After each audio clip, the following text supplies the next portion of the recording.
this going because time is of the essence. I'm so glad to welcome you all back to our Network Cafe series. We usually run these September through April, finished up last April. Now we're back. Summer's over. Sorry.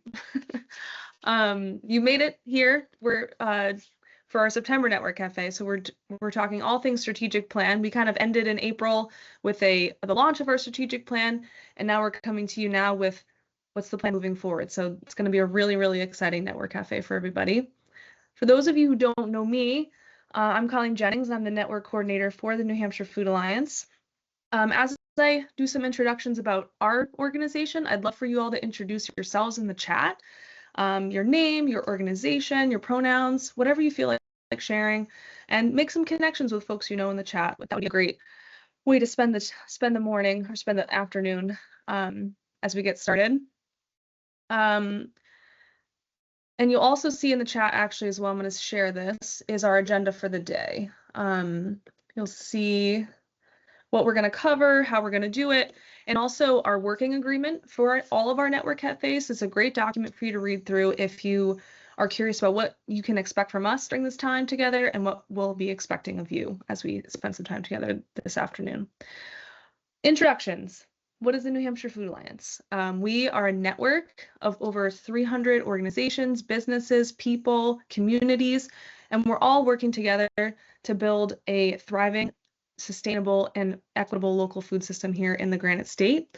So all of the organizations you see on this slide and many more, we work together, we learn together, we collaborate on projects, we respond creatively to challenges, amplify our collective impact, all because we're working towards the same goal. For the food system that we really, really want here in the Granite State. We do all of this work here at the College of Life Sciences and Agriculture at the University of New Hampshire in Durham. And as a part of the college and the university, we share its dedication to making a difference, deepening our understanding of the world, and learning to find sustainable responses to the planet's biggest challenges. And one part of our work here is hosting this Network Cafe series. So if this is your first one, welcome. We're so glad you're here.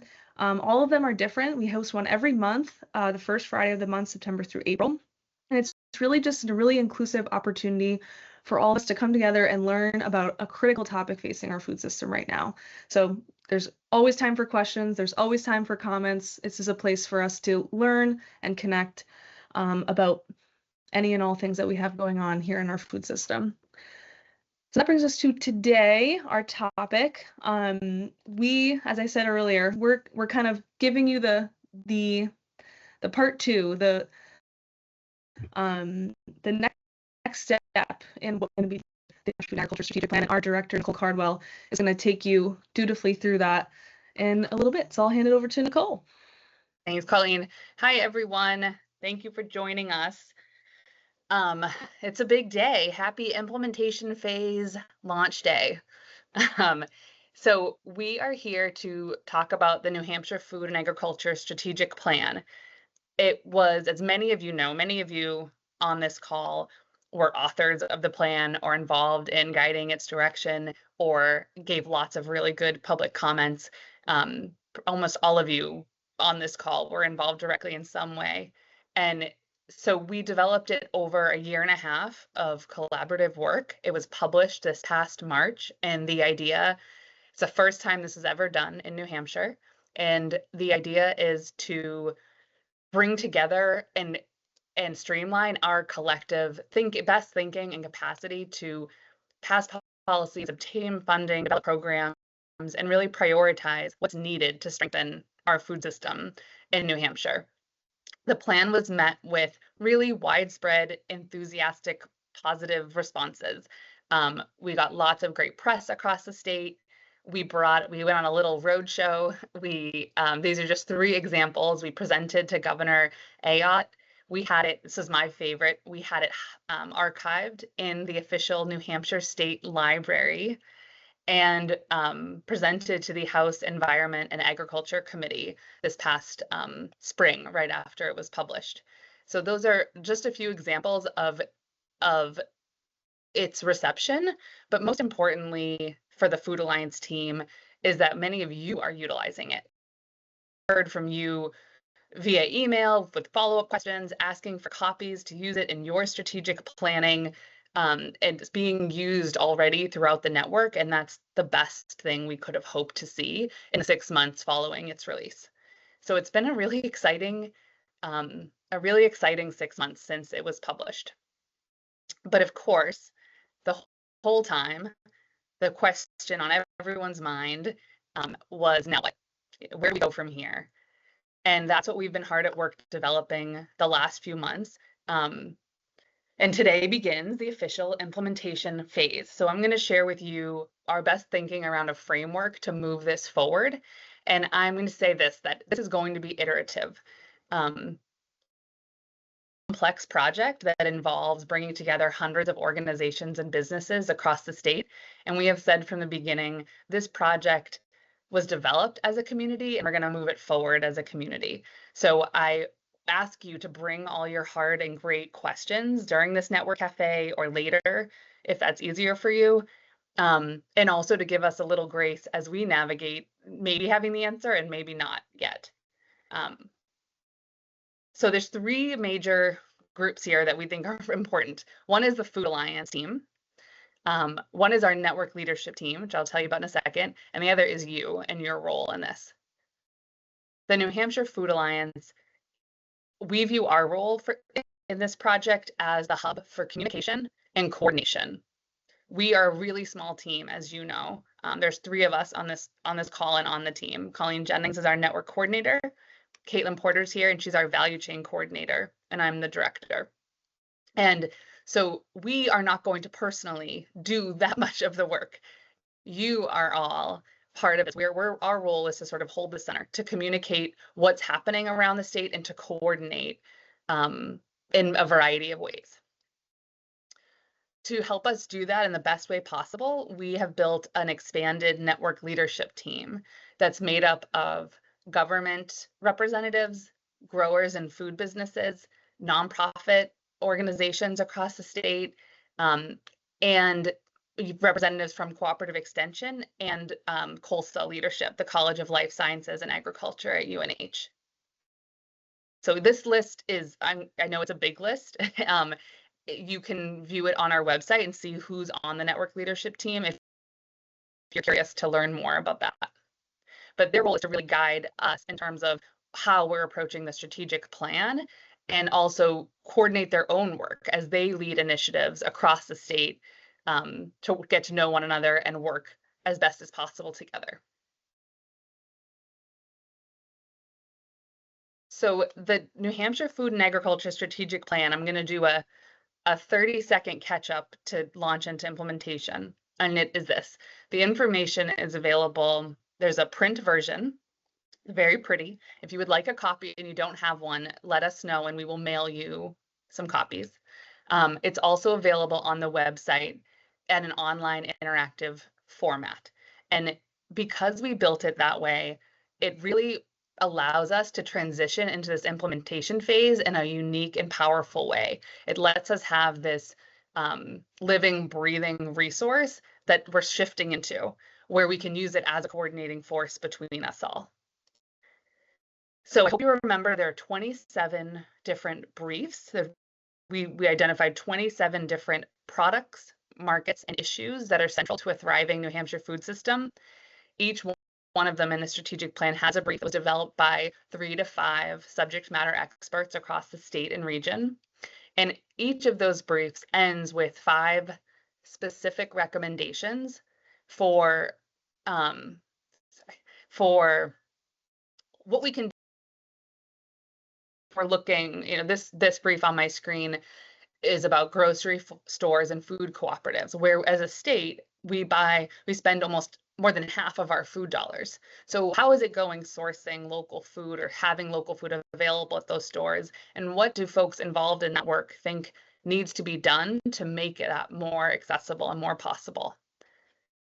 So these recommendations are 143 in total.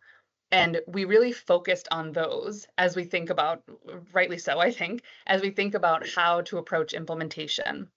And you can, I hope you already have, if you haven't yet, you can explore those on our website You can sort by number of things. You can search keywords. So you can play around with those recommendations, or you can approach the information from the brief topics, whatever works for you and your goals. In terms of our approach to implementation, those recommendations range vastly. They range from developing a specific toolkit to multi-million-dollar infrastructure investments and everything in between, policy changes, added capacity of certain teams or extension specialists. They really run the gamut. And so they need different approaches to move them forward. So these are our 4 buckets, approaches to implementation, and I'm going to just walk through them quickly. So the first one is action lists. We used this term while developing the plan, but action lists are meant for a recommendation where a specific entity was named in it to complete it.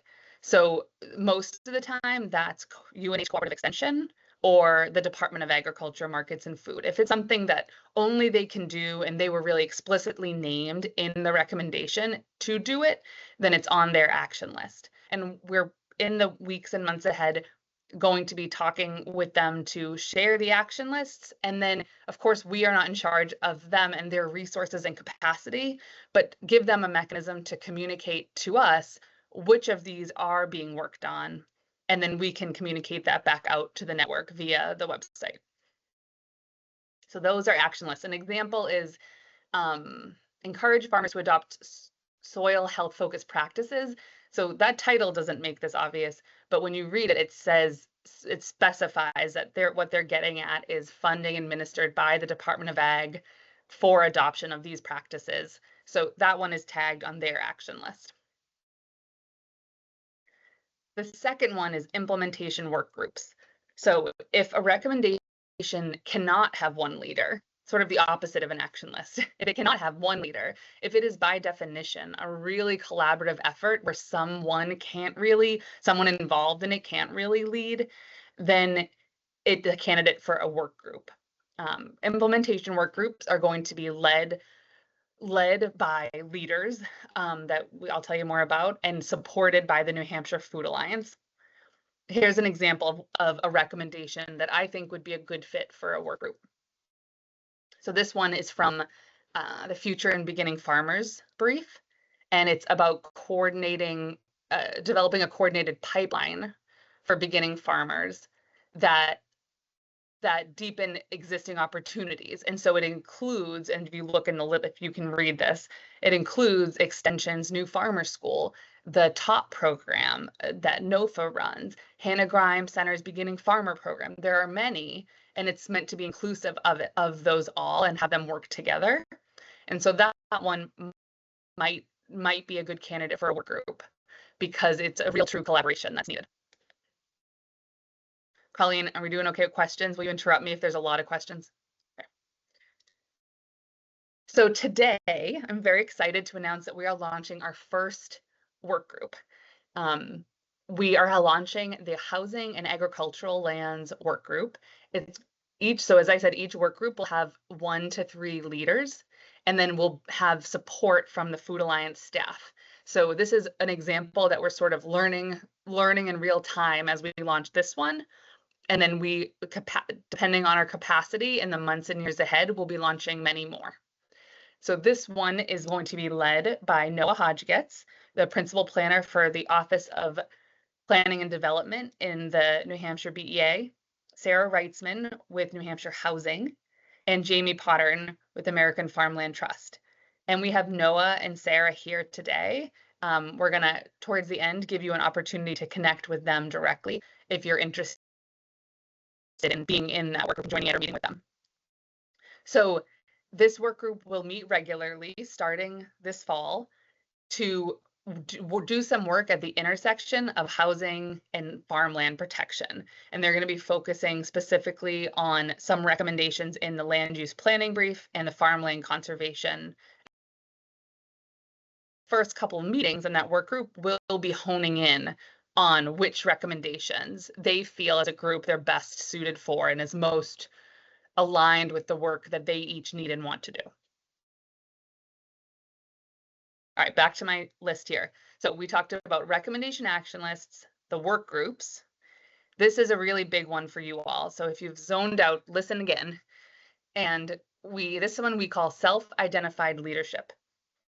If a recommendation could be led or completed by anyone or a number of you all, we're calling it a candidate for self-identified leadership. So there's a number of recommendations that are projects, small and big, that there are so many of you that I could see doing it, but I, of course, and Colleen and Caitlin, we don't have a perfect visibility into your work plans for the year ahead, your funding streams, what you want to and are able to pursue. So we're asking the network to raise their hand and say, we want to lead on that. We're planning to lead on that, so that we can communicate it out to everyone else. So here's an example. This one, I think, is from the Farm Business Technical Assistance brief, and it's create a database to connect farm business professionals with farmers. So this one, I could see vital communities doing this. I could see a handful at least of organizations taking this project on. And the idea here is, let's not all take on a recommendation in silos. Let's be clear with each other about who's leading on it, so that others can support them or join in, or at least avoid it if they know someone else is taking the lead. And I'm going to show you in a minute how to do that. That'll be the big takeaway. Lastly, we have this fourth bucket here, students and the strategic plan. So if a recommendation highlights an unanswered question or a research need, it's going to be included in a special program within UNH that is involving students and faculty in this community engaged research.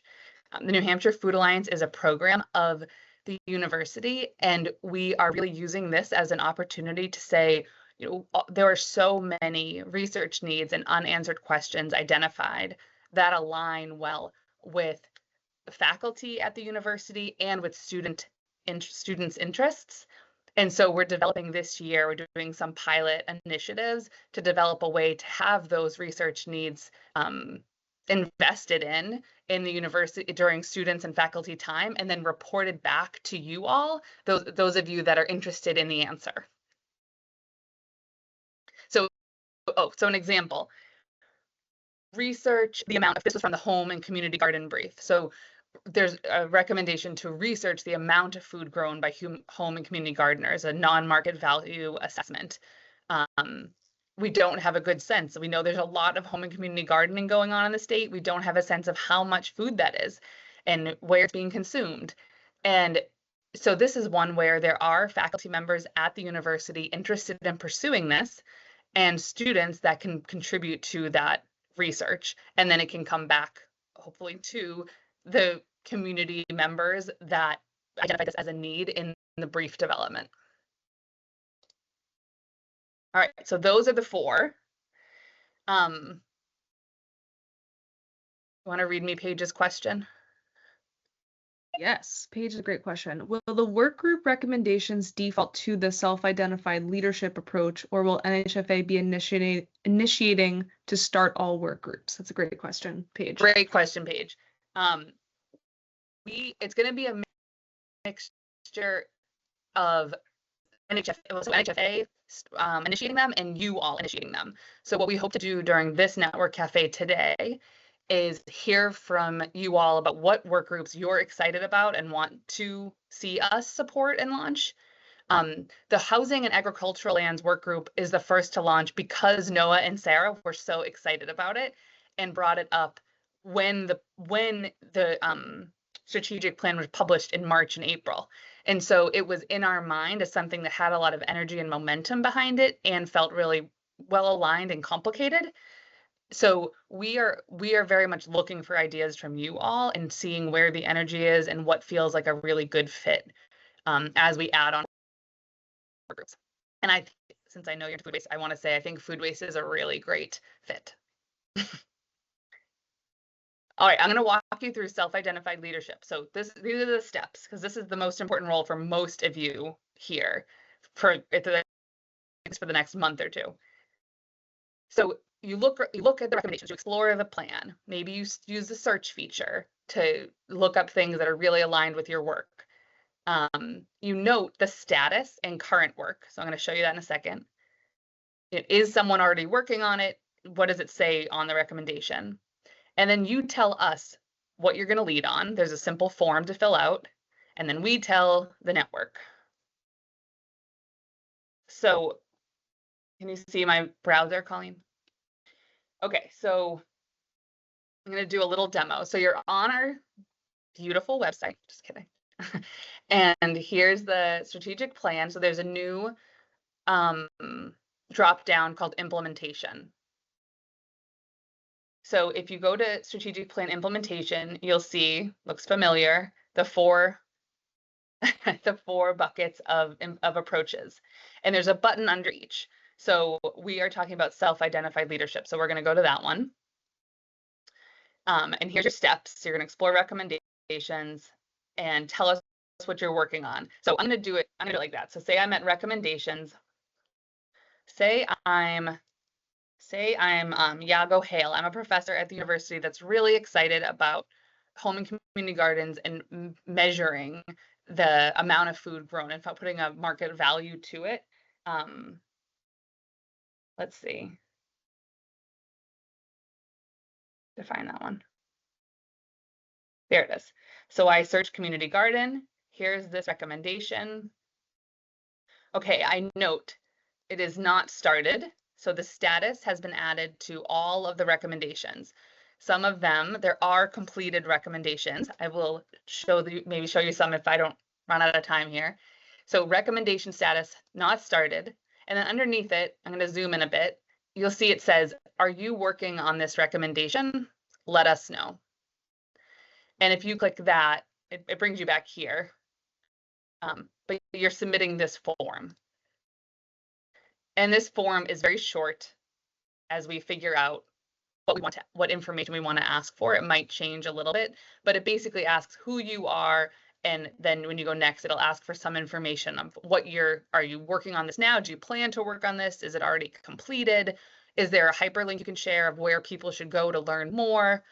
And then if you do that, we will receive that, review them, and update the recommendations. So you'll see, let's go back to the recommendations here. Let's use, what's an in progress one, Colleen? I know. Use the status filter. You can use our special filter. Oh, yes. Thank you. Thank you for that idea. So this is brand new. There's a status filter here. So you can see which recommendations are not started or completed. So let's look at in progress ones. And of course, this is not representative of what's really happening yet. This is just a few we added at the onset. Today marks the beginning of inviting you all to help us crowdsource this information. So these are a few that we knew were already in progress. So convene housing and agricultural advocates on land use issues is a great example. A recommendation status in progress, and then current work happening. There's the agricultural land use work group, and you learn more about the work group here. So if you did not come to this network cafe, but were interested in this, hopefully you would read this and see, and it would get you to that work group. And then we'll follow through on this example here. And you go to the implementation work groups. Here's the work group. You have a description of it. You have who's leading it. It's launching in September.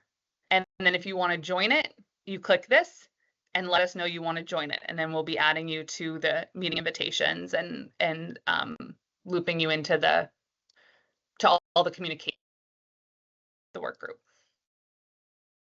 So we have a question from Andrea. Yeah, she great. asked, is it okay to give you an update on the status of a recommendation without necessarily taking leadership on it, given capacity constraints? Yes, I mean, definitely. I think I'm a little confused about you can absolutely give an update, and then this is all new, right? So we're gonna do our best to read your update and integrate it, and then in a way that provides clarity to others wanting to know. So I think it's very possible that there'll be a lot of work happening on a given recommendation, maybe even from multiple organizations, and it might not check off that recommendation fully, but we can still say it's in progress or being worked on and send people to the right place. Does that answer your question, Andrea? Sure does. Okay. Colleen, was there anything else I was supposed to demo? No, I don't think so. I think that was it. I just want to make a point about the form that the next page after Nicole is showing is it's going to take you through how you want to address the recommendation, and that's where, to Paige's question, you'll be able to select like, oh, I want to start a work group about this, or my organization's working on this, or there's some options there that will indicate to us what your interest is in taking on this recommendation. So that will be an opportunity to tell us about a work group that you're interested in starting. What's the recommendation? What's the brief? How would you like to address it? There's also, if you look at the work groups and you have an idea for a work group, you can, well, one, you can always email us. And two, you can fill out this form to indicate interest in a work group.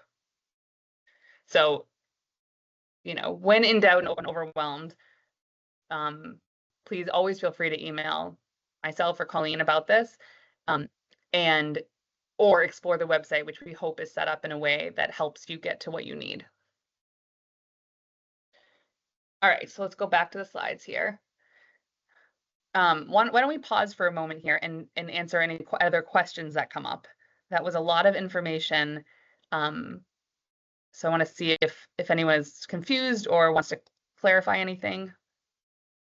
Yeah, if you have questions, feel free to put them in the chat. I'm happy to read them. Thanks, Rons.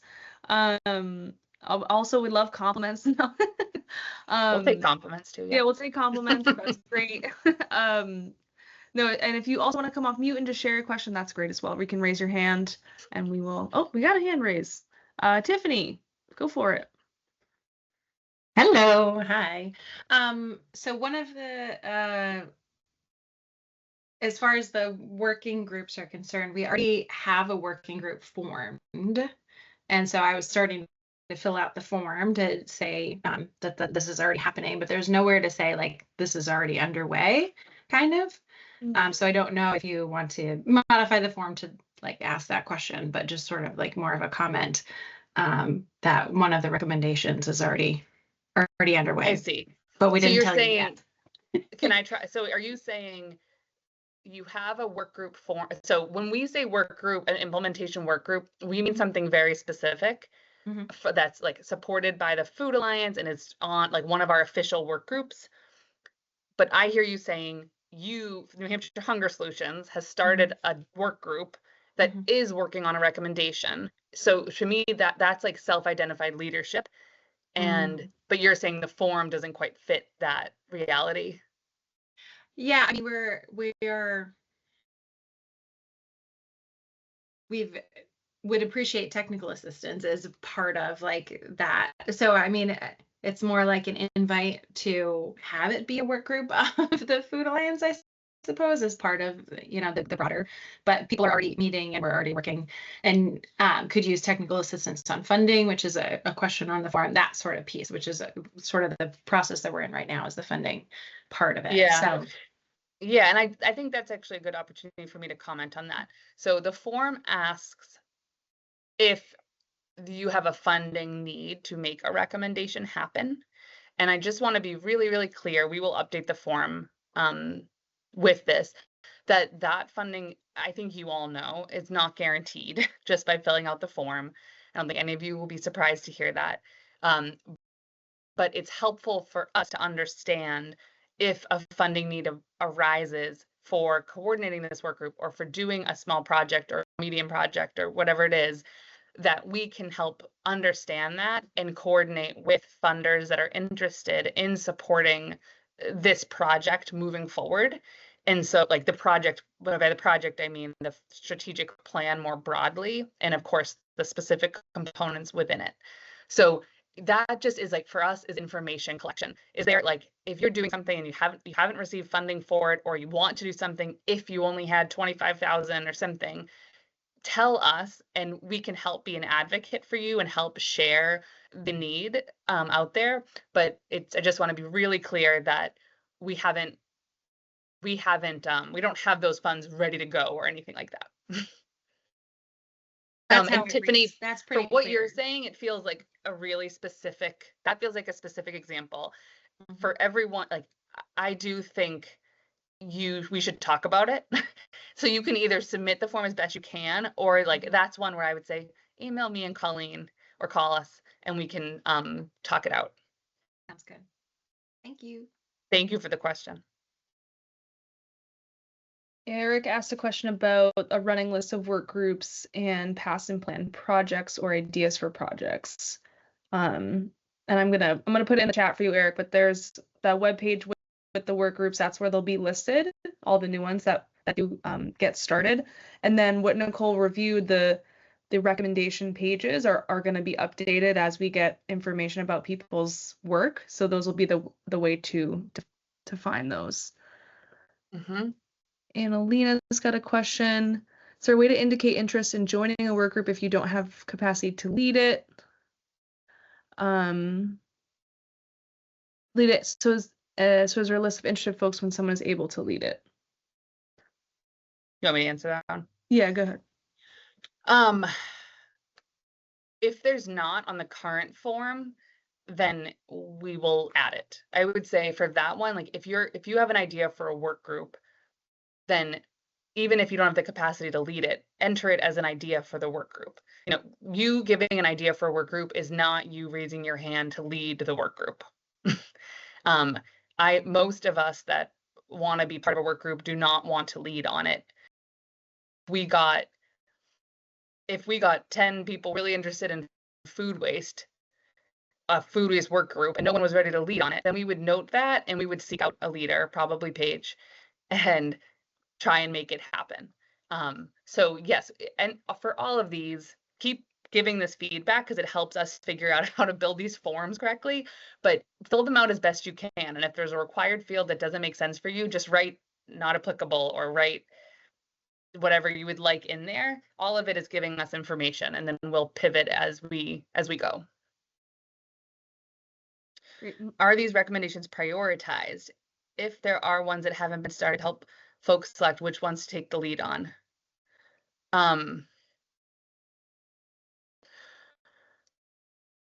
My microphone isn't muted, right? Her comment says your microphone is muted. No, okay. No. That is a really good question, Molly. And I will say no, the recommendations are not prioritized yet. That is something we have been grappling with since publishing the plan, is how, or do we want to prioritize these and how do we want to approach it? And it's something we've struggled with. And so right now, this approach sort of kicks the can on that question in some ways and starts with what you all as a network are doing. And the things that are sort of bubbling to the top that have a lot of energy around them, but no lead, we're taking on as a work group. But I think the next iteration of this will be thinking about that prioritization question and how to approach it.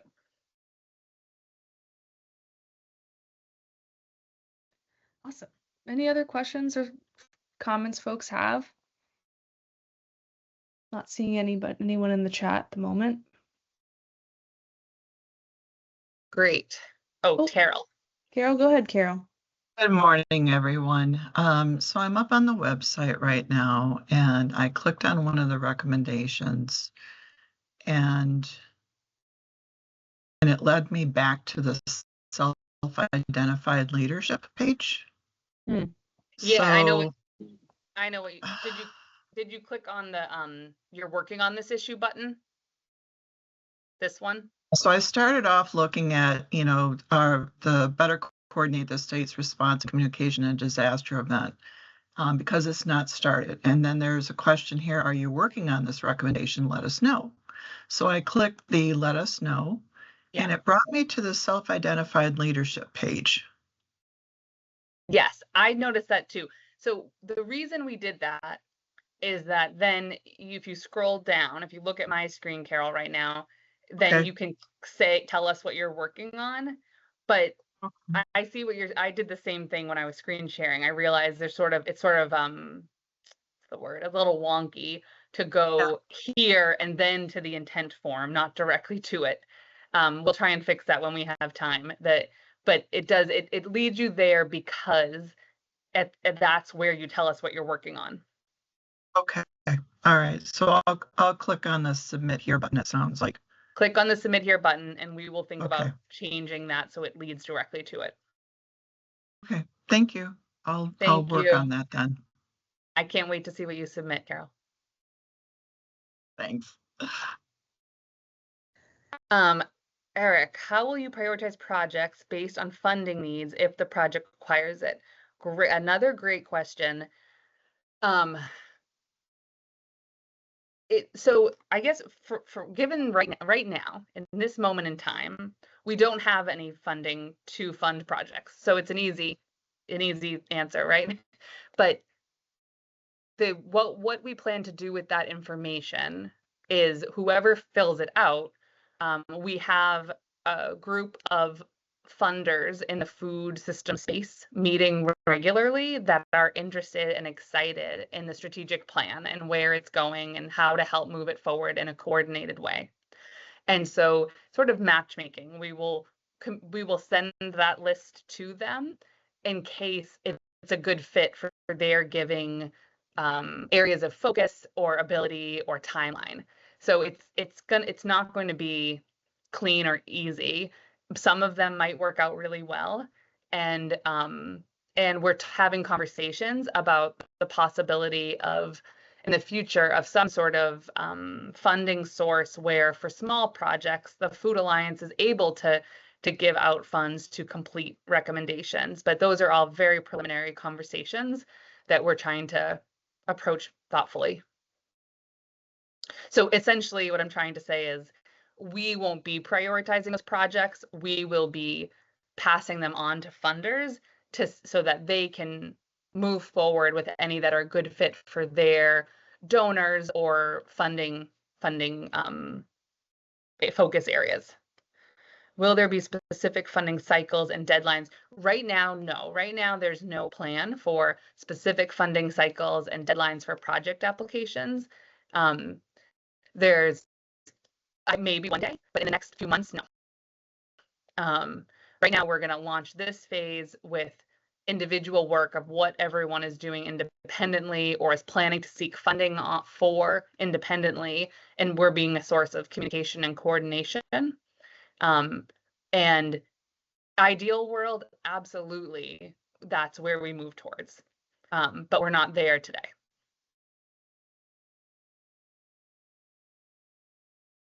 Great. Thanks for the great questions, everybody. Any last things before we move into our kind of discussion phase of the day?